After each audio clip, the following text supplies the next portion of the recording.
Ang mabuting balita ng Panginoon ayon kay San Marcos. Papuri sa iyo, Panginoon. Noong panahong iyon, si Herodes ang nagpahuli, nagpagapos at nagpabilanggo kay Juan dahil kay Herodias.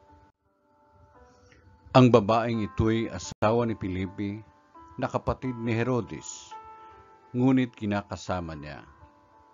Laging sinasabi sa kanya ni Juan, "Hindi matuwid na kunin ninyo ang asawa ng inyong kapatid." Kaya't si Herodias ay nagkimkim ng galit kay Juan.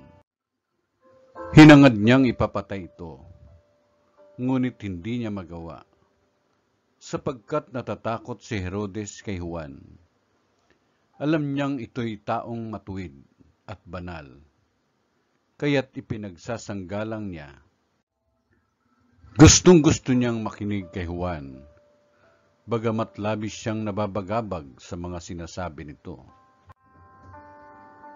Sa wakas ay nagkaroon ng pagkakataon si Herodias nang anyayahan ni Herodes sa kanyang kaarawan ang kanyang mga kagawad, mga pinuno ng hukbo at ang mga pangunahing mamamayan ng Galilea. Pumasok ang anak na babae ni Herodias at nagsayaw. Labis na nasihan si Herodes at ang mga panauhin, kaya't sinabi ng hari sa dalaga, "Hingin mo sa akin ang anumang ibig mo at ibibigay ko sa iyo." At naisumpa pa niyang ibibigay kahit ang kalahati ng kanyang kaharian kung ito ang hihilingin. Lumabas ang dalaga at tinanong ang kanyang ina,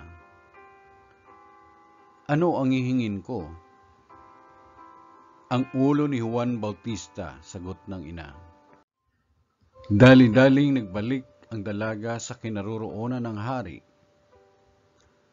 "Ang ibig ko po'y ibigay ninyo sa akin ngayon din. Sa isang pinggan ang ulo ni Juan Bautista," sabi niya. Labis na nalungkot ang hari. Ngunit dahil sa kanyang sumpa na narinig ng kanyang mga panauhin, hindi niya matanggihan ang dalaga. Kaagad niyang iniutos sa isang bantay na dalhin sa kanya ang ulo ni Juan. Sumunod ang bantay at pinugutan si Juan sa bilangguan. Inilagay ang ulo sa isang pinggan at ibinigay sa dalaga.